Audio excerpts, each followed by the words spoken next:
বিশ্বজুড়ে শুরু হয়েছে মুসলমানদের সবচেয়ে পবিত্র মাস রমজান। পবিত্র এই মাসকে স্বাগত জানাতে ব্যস্ত পুরো মুসলিম বিশ্ব। তবে কিছুটা ভিন্ন চিত্র দেখা গেছে যুদ্ধবিধ্বস্ত গাজা নগরীতে। নেই পর্যাপ্ত খাবার ও নিত্য প্রয়োজনীয় পণ্য। ধ্বংসস্তূপে পরিণত হয়েছে সব মসজিদ। এর মধ্যেই চলছে রমজানের প্রস্তুতি ও প্রার্থনা। আমিনা রহমান সুপ্তির রিপোর্ট।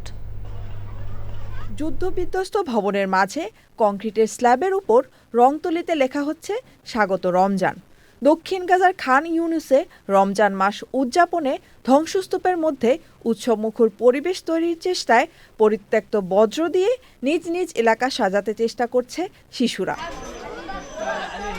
পবিত্র রমজান মাসের প্রস্তুতি উপলক্ষে স্থানীয় বাজারে ভিড় জমান গাজা শহরের বাসিন্দারা। তাঁবুটা নিয়ে বাজার বসালেও নেই পর্যাপ্ত খাদ্যপণ্য। যা আছে তার দামও আকাশছোঁয়া, অনেকেরই নাগালের বাইরে।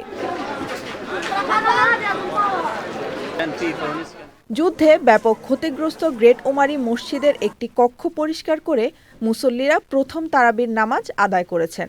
জেরুজালেমের আল আকসা প্রাঙ্গণে তারাবির নামাজ আদায় করেছেন ফিলিস্তিনিরা।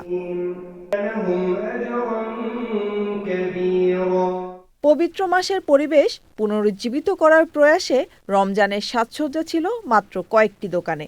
পণ্যের অভাব ও দাম বৃদ্ধির অভিযোগ করেন অনেক ব্যবসায়ী।